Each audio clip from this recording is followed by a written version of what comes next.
సేవ అనేటువంటి వేదిక చేసినటువంటి అతను సూర్యప్రకాష్ గారు, డాక్టర్ జనార్దన్ గారు, భరత్ కుమార్ గారు, మిగతా అనేక ప్రాంతాల నుంచి వచ్చేసినటువంటి ఒక వివిధ సేవా సంస్థలు మరియు అనేక సామాజిక రంగంలో పనిచేస్తున్నటువంటి సేవా ప్రముఖులు వీళ్ళ అందరికీ కూడా నేను పేరు పేరున మీ అందరికీ తలవంచి తప్పకుండా నమస్కారం చేస్తాను. ఎందుకంటే ఈ యొక్క సేవాటెక్ అనేటువంటి ఉద్దేశం దీని వెనుక సేవాభారతి అనేటువంటి సంస్థ ఉంది. సేవాభారతి ఇది ఒక ఉన్నతమైనటువంటి లక్ష్యంతో భారత నిర్మాణాన్ని చేయడం కోసం ఈ యొక్క సేవాభారతి 1984 నుంచి కోట్లాది మంది ప్రజలకు అనేక విధాలుగా సేవలు అందిస్తున్నటువంటి ఒక గొప్ప సమర్పిత భావంతో పనిచేస్తున్నటువంటి సంస్థ కార్యకర్తలు.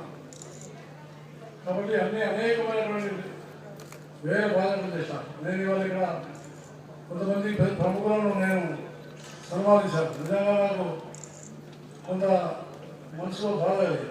ఎందుకంటే నేను నిజంగా వాళ్ళకు సన్మానం చేయాలా, ఎందుకంటే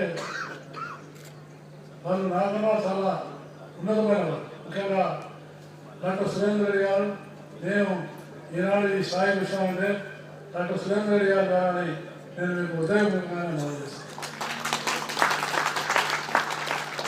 ఆ విధంగా అనేకమైనటువంటి సేవలు అందించినటువంటి ప్రముఖులు ఇక్కడ ఉన్నారు. కానీ ఈరోజు సేవ అనేటువంటిది చాలా గొప్ప కర్తవ్యం. జీవితంలో అందరూ సేవ చేసేటువంటి భాగ్యం ఉండకపోవచ్చు. కానీ కొంతమందికి సేవ చేయాలనేటువంటి ఒక లక్ష్యం కొంతమందికి చాలా ఉంటుంది. అందువల్ల సేవ అనేటువంటిది ఇది ఒక వ్యాపారంతో కూడుకున్నది కాదు. సేవ అనేటువంటిది ఇది స్వచ్ఛందంగా సమాజం కోసం, సమాజ శ్రేయస్సు కోసం అంకిత భావంతో పనిచేసేదే సేవ. కాబట్టి ఈ సేవ అనేటువంటిది అనేక అర్థాలు. కానీ దురదృష్టవశాత్తు ఇవాళ ఈ సేవ కమర్షియల్ అయిపోతుంది. ప్రభుత్వ పరంగా అనేకమైనటువంటి పథకాలు జరుగుతున్నాయి. నేను గతంలో కేంద్ర మంత్రిగా ఉన్నాను. ఇప్పుడు కూడా నేను నరేంద్ర మోడీ గారి ప్రభుత్వంలో ఒక కీలకమైనటువంటి లేబర్ డిపార్ట్మెంట్ నేను ఇవాళ నిర్వహిస్తాను.